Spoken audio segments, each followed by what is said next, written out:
भारत का संविधान है, हम सभी नागरिकों का अधिकार एक समान है। आदिवासी दलित महिलाओं के लिए, शोषित ग्रामीण बेसहारों के लिए झालसा का योगदान है। आओ करें इंसाफ और अपने हक की बात, कानून की बात, कानून की बात, कानून की बात, कानून की। जोहार, नमस्कार। देश का विकास जैसे जैसे हो रहा है और विकास का जो मॉडल हमारे यहाँ एक्सेप्टेड है, उस मॉडल में गाड़ियों की संख्या लगातार बढ़ती जा रही है। उसके अनुपात में सड़कों का चौड़ीकरण और लंबी सड़कें नहीं हैं, लेकिन जो आमदनी का स्रोत है, उस आमदनी के स्रोत की वजह से कुछ खास लोग जो हैं उनके पास गाड़ियां बढ़ती जा रही हैं और दूसरे लोगों के पास उनके द्वारा यूज गाड़ियां जो है वो आ जा रही हैं। बैंकों से आसान हो गया किस्त ले लेना। सड़कों के पतले होने, संकीर्ण होने या अनुपातिक दृष्टि से चौड़ी नहीं होने के कारण दुर्घटनाएं लगातार घट रही हैं। सिर्फ वही कारण नहीं है, कारण यह भी है कि हम ट्रैफिक रूल्स नहीं जानते हैं और जानते हैं तो फॉलो नहीं करते हैं।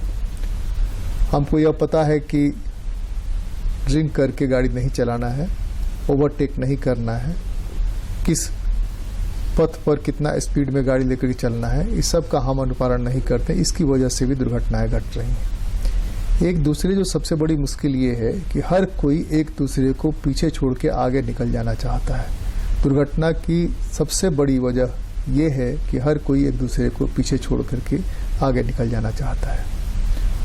ऐसे में कीमती जानें जो अपने परिवार का और अपने लिए बहुत बड़ी नेमत थी खुदा की दी हुई, उनको बहुत परेशानी होती है। परिवार बेहाल हो जाता है। वैसे में इस तरह के मामलों में जो गाड़ियों से दुर्घटनाएं हो रही हैं, मोटर वाहन से दुर्घटना हो रही है, सरकार ने कुछ प्रबंध कर रखे हैं। चूंकि आम आदमी को यह नहीं मालूम है, इस वजह से एक तो क्लेम नहीं करते हैं, दूसरे कि जब तक बीमा कंपनियों को बीमा का अनिवार्य नहीं कर दिया गया था, तब तक लोग ऐसे ही जैसे तैसे गाड़ियां चलाते थे। इस वजह से भी कोई क्लेम नहीं मिल पाता था। अब तो गाड़ी खरीदने के साथ साथ अनिवार्य कर दिया गया है, नहीं होने पर अगर बीमा नहीं है गाड़ी का तो आपको भारी जुर्माना भरना पड़ सकता है।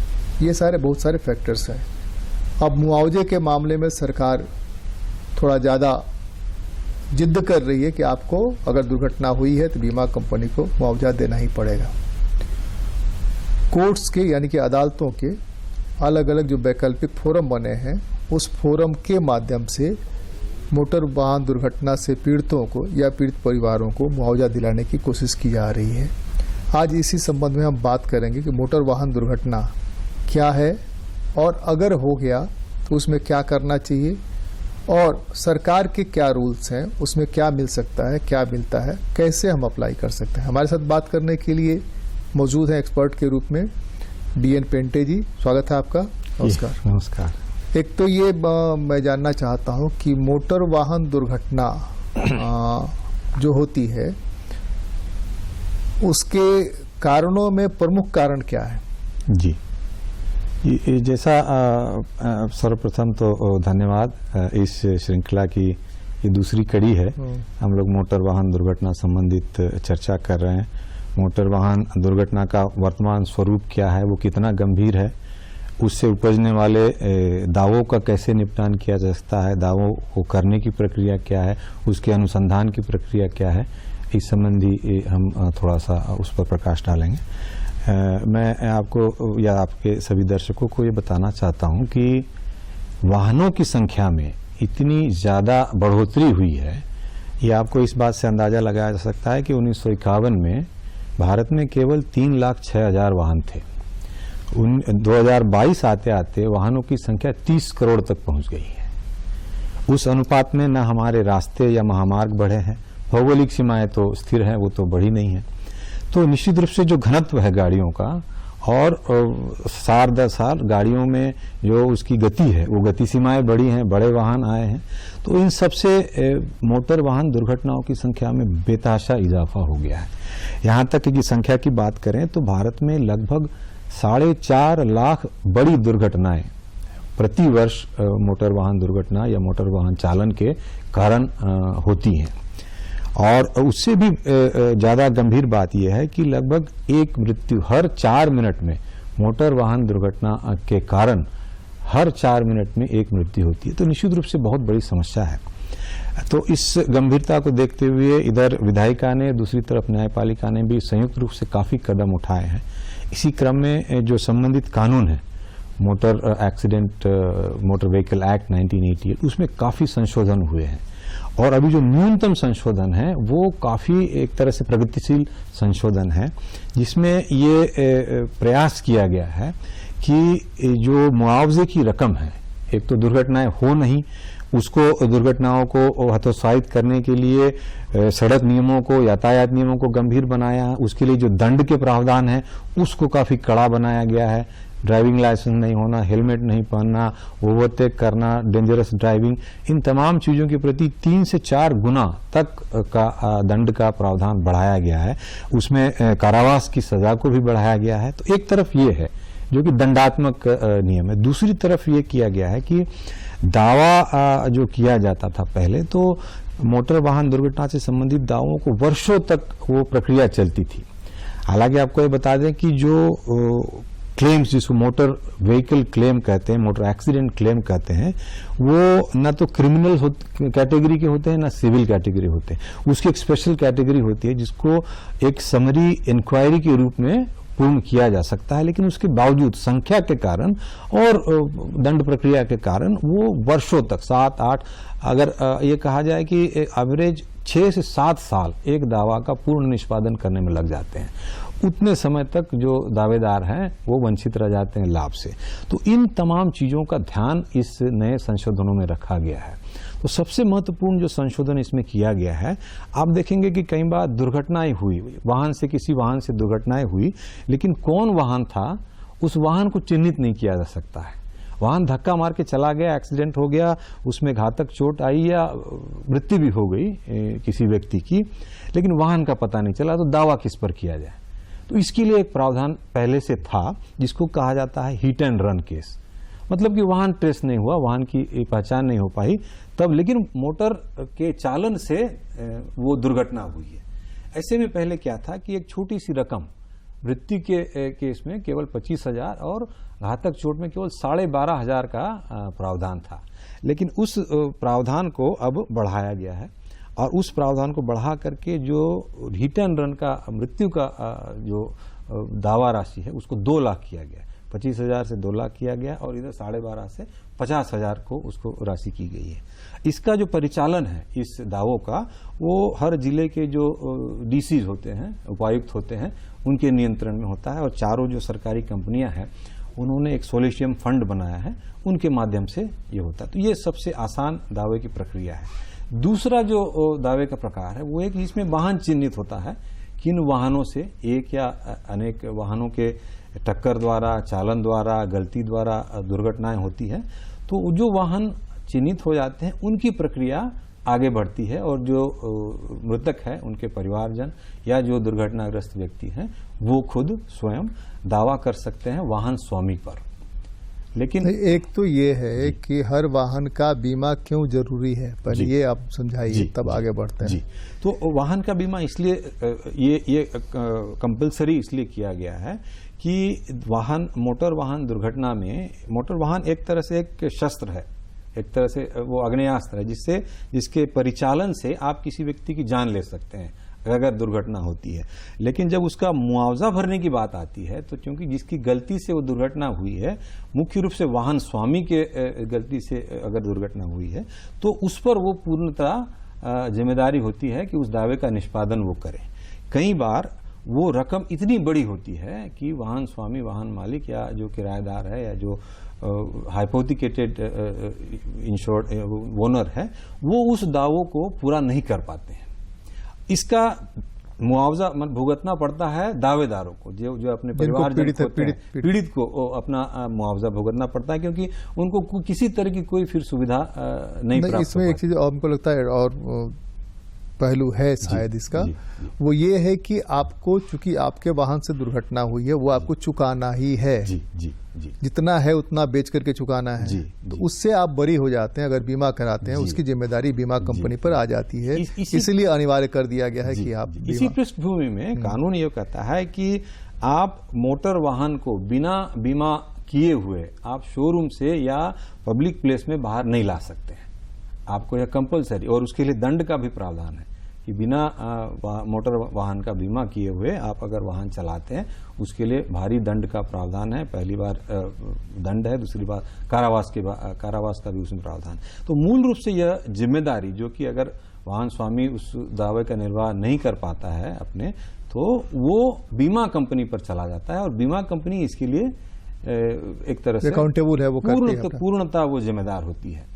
केवल बीमा कंपनी को यह देखना होता है कि जिस वाहन से दुर्घटना हुई है वह उनसे बीमित था, और उस समय वो कानूनी रूप से वाहन चल रहा था। उसके लिए जो आवश्यक चीजें हैं, जैसे ड्राइविंग लाइसेंस, ड्राइवर का इंश्योरेंस, पीयूसी, फिटनेस, अगर वो माने कमर्शियल व्हीकल है, ट्रक है, बस है, तो उसका फिटनेस उस समय लागू था। ये चीजें देखने पर पूर्णतः जिम्मेदारी बीमा कंपनी की हो जाती है। अब दूसरा पहलू ये है कि हिट एंड रन के केस में अगर लें कि हम वाहन का पता नहीं चला, जी जी, तो उसमें जो पीड़ित परिवार है या जो मर गया, जी, मरने के बाद जो उसका आश्रित बचा, जी, उस आश्रित को कहाँ और कैसे क्लेम करना है? जी, उस आश्रित को जो एक सोल्यूशन फंड का कैसे करना है, क्लेम कैसे करना है? पुलिस, चूंकि मृत्यु या दुर्घटना का अनुसंधान तो पुलिस करती है, बस उस पुलिस की रिपोर्ट को लेकर के डीसी के कार्यालय में इसका एक कोषांग होता है, सोल्यूशन फंड कोषांग। वहां जाकर के आपको एक आवेदन देना है कि ये एफआईआर है, ये दुर्घटना हुई है। कितने दिन के अंदर देना है? वो 30 दिन के अंदर आप दे सकते हैं। उस दुर्घटना को, माने हिट एंड रन की दुर्घटना को ये कोई समय सीमा नहीं बनाएगी, लेकिन सामान्य रूप से 30 दिन के अंदर वो आपको दे देना चाहिए, उसको दे देना चाहिए। उसके बाद जो सोल्यूशन फंड का जो चारों सरकारी कंपनियां मिल करके करती है, अभी जो संशोधन हुआ है उसमें नई नियमावली सरकार उसमें बना रही है कि इन चारों कंपनियों के अलावा भी और क्या उसका एक फंड मैनेजमेंट हो सकता है, कैसे फंड क्रिएट होगा, कैसे डिसबर्समेंट होगा, और कैसे उस दावों का निष्पादन हिसाब किताब रखा जाएगा, इसको लेकर एक नियमावली तैयार की जा रही है। लेकिन इसकी जो प्रक्रिया है वो एकदम सरल है। केवल आपको उपायुक्त कार्यालय में उस कोषांग में जाकर के वो आवेदन देना है, और इस प्रमाण के साथ कि आप असली दावेदार हैं। तीसरी बात कि वाहन चालक के पास सब कुछ है, जी, वो बीमित भी है, ड्राइविंग लाइसेंस भी है, बाकी सारी चीजें हैं, उससे दुर्घटना हो गई। दुर्घटना होने के अपनी गलती भी हो सकती है, दूसरे की गलती भी हो सकती है, परिस्थिति ऐसी हो सकती है। तो उस दुर्घटना में वाहन चालक कितना ज्यादा अकाउंटेबल है, और उस पर जो ये मुआवजे की राशि होगी, उसके पेमेंट के लिए जो पीड़ित परिवार है, आश्रित परिवार है, उसका क्या तरीका हो सकता है? वाहन चालक अगर केवल चालक है और स्वामी नहीं है, दो ही स्थिति हो सकती है कि वाहन का स्वामी वाहन का मालिक खुद ड्राइव कर रहा हो, या दूसरी स्थिति में कोई मित्र हो, या आपका ड्राइवर हो, या आपका कोई एम्प्लॉय हो, वो ड्राइव कर रहा हो। तो वास्तविक रूप में ड्राइवर ऑफ द व्हीकल जो होता है, जो वाहन का चालक है, उसकी जिम्मेदारी केवल ये होती है कि नियमानुसार वह वाहन का चालन करे, परिचालन करे, नियमों का पालन करे। उसके पास लाइसेंस मस्ट है, पहली शर्त यह है कि उसके पास लाइसेंस होना चाहिए, और उसके साथ साथ यह भी जिम्मेदारी है कि गाड़ी के अन्य कागजात भी उसके कब्जे में होने चाहिए, जैसे इंश्योरेंस है, पीयूसी है, कमर्शियल व्हीकल का फिटनेस भी है। ये कागजात अगर उसके पास है तो उसके गलती से, या मान लीजिए किसी और की गलती से भी दुर्घटना हो जाती है, तो वास्तविक रूप में जिम्मेदारी उसकी नहीं होती है।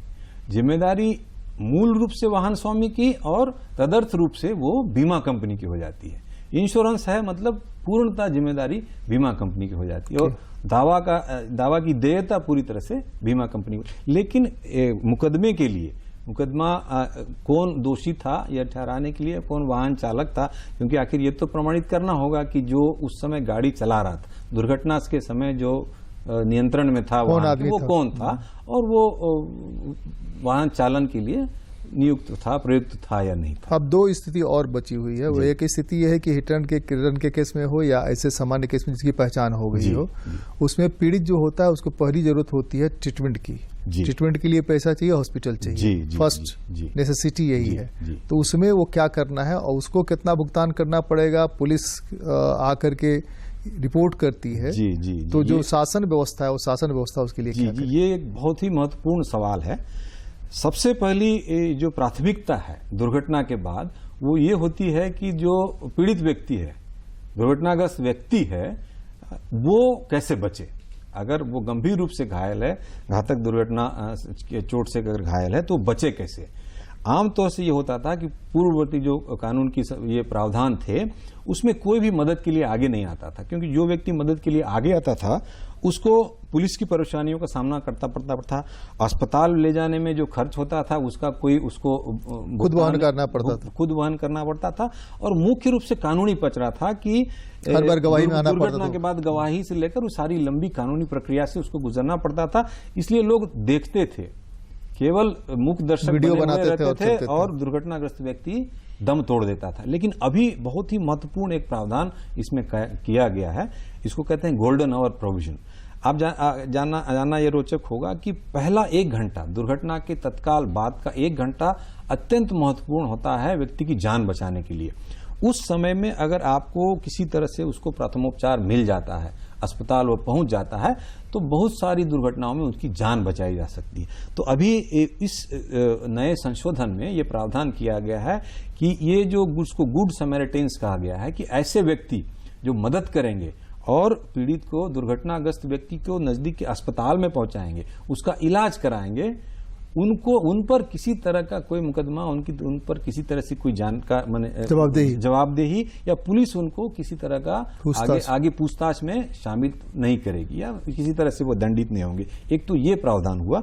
दूसरा ये कि जो अस्पताल जिसमें पहुंचाया गया है वो ज्यादा जानकारी की अपेक्षा किए बगैर तत्काल रूप से दुर्घटनाग्रस्त व्यक्ति का इलाज करेंगे। अब उस इलाज की रकम कौन देगा? तो कैशलेस बेसिस पर, मतलब कि उस इलाज का पूरा खर्च जो है वो जब बीमा कंपनी का दावा सेटलमेंट होगा तो कैशलेस बेसिस पर उसका भुगतान किया जाएगा। लेकिन अस्पताल को भुगतान तुरंत होगा।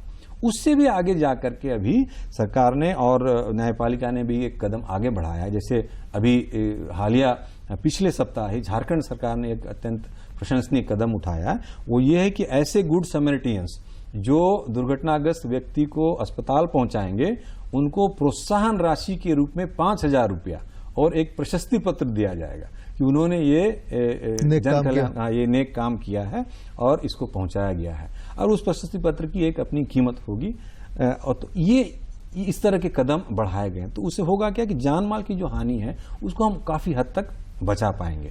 और उसके लिए भी नियमावली अभी बन रही है जो लगभग बनकर तैयार है कि कैसे कैसे अस्पतालों को तत्काल, क्योंकि मान लीजिए अगर उसमें काफी लंबित हो जाता है भुगतान तो अस्पताल भी कल को आनाकानी करेंगे इलाज में, और गंभीर इलाज ज्यादा अगर खर्चीला इलाज आवश्यक हो जाता है तो वो मना भी कर सकते हैं। तो ऐसे केस में वो एक फंड जिससे कि तत्काल भुगतान भी अस्पतालों को किया जाए, इसकी भी व्यवस्था की जा रही है। तो ये एक बहुत ही सराहनीय कदम इसमें उठाया गया है। आमतौर पर बीमा कंपनियां पैसा नहीं देना चाहती किसी मामले में। इंश्योरेंस कंपनियां जो है चाहे व्यक्ति का बीमा करें या वाहन का बीमा करें या किसी भी चीज का, उसको नहीं देने के लिए बहुत आनाकानी करती हैं। और एमएससीटीज के केस जो मीडिएशन में पहले आते रहे हैं, दोनों में कोई पक्ष नहीं आता है। न इधर के वकील आते हैं न उधर के वकील आते हैं। वो कहते हैं कि फिल करके भेज दीजिए। इन स्थितियों में अब आगे कोई नया प्रावधान है, क्या करना है, कैसे करना है? जी हाँ, ये भी एक काफी महत्वपूर्ण पहलू है। इसमें अब अभी नया जो संशोधन हुआ है इसमें अब बीमा कंपनी की जिम्मेदारी को, जो दावा निष्पादन के क्रम में बीमा कंपनी की जिम्मेदारी को काफी बढ़ा दिया गया है। अब यह है कि किसी भी रूप में बीमा कंपनी को अगर ये ज्ञात होता है कि उनके बीमित वाहन की दुर्घटना हुई है, चाहे दावेदार जो है वो उनके पास कोई सूचना देता है या पुलिस अपने अनुसंधान के क्रम में बीमा कंपनी को सूचित करता है, तो यह सूचना प्राप्ति के 30 दिन के अंदर अंदर तत्काल रूप से वह एक नोडल ऑफिसर की नियुक्ति करेंगे। नोडल ऑफिसर की नियुक्ति के तत्काल 30 दिन के अंदर बीमा कंपनी अपनी तरफ से एक प्रस्ताव देगी कि हमने सारी इस दुर्घटना की जांच कर ली है और बीमा कंपनी की तरफ से दुर्घटना दावा के रूप में ये हमारा प्रस्ताव है। तो ये एक बहुत बड़ी इसमें सकारात्मक पहल हो गई है, क्योंकि पहले होता था कि 6 महीना साल भर तो उस केस को एमएससीटी में आने में लग जाता था। अब है कि जैसे ही ये सूचना प्राप्त होती है, इंश्योरेंस कंपनी को कानूनी एक प्रावधान का सहारा हो गया है, तब वो पुलिस के एफआईआर और रिपोर्ट का भी इंतजार नहीं करती, वो खुद को तैयार कर सकती है। इसी कारण से अब जो मीडिएशन की संभावना है या लोक अदालतों में मोटर वाहन के दावों के निष्पादन की जो संभावना है वो काफी हद तक बढ़ गई है। और इस क्रम में आपको हम सूचित करने हुए बड़ा हम हर्ष हो रहा है कि झारखंड में इस दिशा में एक काफी अच्छी पहल अभी की जा रही है। आगामी 12 से 16 सितंबर के दरमियान विशेष रूप से मोटर दुर्घटना जो दावे हैं, मोटर वाहन दुर्घटना दावे जो कि लंबित भी हैं, लोक अदालतों के सामने हैं या अभी जो फाइल किए जा रहे हैं दावे, उन तमाम दावों को मीडिएशन के माध्यम से सुलझाने की एक विशेष ड्राइव के रूप में, विशेष माने एक सप्ताह के रूप में मनाया जाएगा। उसमें सभी लोगों को, आपके दर्शकों को भी ये सूचित करना और जानना होगा कि इस तरह के अगर दावे उनके आसपास, अपने आसपास मित्र दोस्त या संबंधियों के रूप में कहीं लंबित है तो वे जरूर इन दावों का, इस अवसर का लाभ उठाएं और अपने सारे तमाम जो भी कागजात हैं कि संबंधित उन दावों को इस मीडिएशन मंच पर सुलझाने की। तो उसकी क्या प्रक्रिया होगी? उसमें प्रक्रिया ये होगी कि जिस तरह से नोटिस अभी पहले तो झालसा का, क्योंकि ये इनिशिएटिव है, एक तो ये है कि मोटर वाहन दुर्घटना होने के बाद जी जो ट्रिब्यूनल है उस ट्रिब्यूनल में मामला चला गया है जी, और ट्रिब्यूनल में मामला 5 साल 7 साल 6 साल से पड़ा हुआ है जी। तो उस तरह के मामलों में बड़ी संख्या है जो लोग होंगे, तो उनको अब उस ट्रिब्यूनल से अगर सारित कराने के लिए अपने कुछ पहल करना पड़ेगा या ट्रिब्यूनल खुद करेगी? जी जी, ये बहुत महत्वपूर्ण है, क्योंकि झालसा द्वारा ये जो इनिशिएटिव लिया गया, सारे ट्राइब्यूनल्स को, झारखंड में जो 24 जिले और ट्राइब्यूनल्स है, उन ट्राइब्यूनलों को सूचित किया गया कि जितने लंबित मामले तमाम कंपनियों के, सरकारी गैर सरकारी कंपनियों के, किसी भी तरह से मोटर वाहन दुर्घटना से संबंधित जितने दावे हैं, उन तमाम दावों को इसमें इस सप्ताह के दौरान लिस्ट किया जाए और जिस तरह से सूचनाएं जाती हैं मीडिएशन की, दावों माने वादी और प्रतिवादियों को, सबको उसी तरह से इसको क्लेमेंट को, इंश्योरेंस कंपनी को, उनके लॉयर्स को, ड्राइवर्स को, सब लोगों को ये सूचना दी जाएगी कि आपको इस मीडिएशन के मंच पर उपस्थित होना है और अपना पक्ष रख करके मीडिएशन अगर जितना ज्यादा संभव है वो करवाना है। आज के एपिसोड में अंतिम सवाल जी, दिक्कत ये है कि सूचनादाता कौन होगा? मीडिएटर सूचनादाता होगा या ट्रिब्यूनल खुद सूचना देंगे कि आपका फला जगह भेजा जा रहा है? जी। और डीएलए से झालसा जो है, ये दो जो फोरम है, ये दो फोरम उनको सूचित करेंगे अपने से, बगैर मीडिएटर के, कि भाई आपका दावा यहाँ भेजा जा रहा है, आप आकर के उस दावे को निपटान करिए, जो स्पेशल ड्राइव है, उसे स्पेशल ड्राइव के लिए। ये पहल मुख्य रूप से डालसा से होगी, क्योंकि ज्यादातर जो ये दावे हैं ये डालसा के स्तर पर, मतलब ट्राइब्यूनल के स्तर पर लंबित रहते हैं। अपीलेट जो दावे हैं, बहुत अपीलें भी बहुत होती हैं, लगभग 3 से 4 हजार अपील मोटर वाहन की झारखंड हाईकोर्ट में भी लंबित है। तो झालसा उन अपीलेट दावों के बारे में सूचना देगी और जो डालसा है, वो एमएससीटी है, वो अपने अपने जो लंबित दावे हैं उनकी लिस्ट बना करके और जो अभी तक एडमिट भी नहीं हुए उन तमाम दावों को भी इसमें रखा जाएगा। हाँ, समय चूंकि हमारा खत्म हो रहा है। विकास हमारा ये है कि हर आदमी के लिए एक एक गाड़ी हो गई है, एक गाड़ी पर बैठने की जगह 5 है, लेकिन हर किसी के पास गाड़ी, और गाड़ियों की संख्या बढ़ती ही जाएगी। बहुत सारे कारण है बढ़ते जाने के। उसके अनुपात में सड़कें आने वाले दिनों में चौड़ी नहीं होगी, लेकिन यह दुर्घटना कम से कम हो, उसके लिए ट्रैफिक रूल्स का पालन करना सबके लिए अनिवार्य है। और दूसरे, अगर संजोग से खुदा न खास्ते घटना दुर्घटना हो गई तो घटना दुर्घटना में उसके लिए पीड़ित परिवार मुआवजे का दावा कर सकता है। और इस विशेष अभियान में जो अगले महीने चलने जा रहा है, उस अभियान में आपको अगर ट्रिब्यूनल से नहीं गया है, आपको खुद पहल करके जिला में जो डीएलएस है वहां आकर के अपना काम कराना पड़ेगा। बहुत बहुत धन्यवाद इस जानकारी के लिए। कानून की बात में अगली बार किसी और मुद्दे पर हम बात करते हैं। नमस्कार।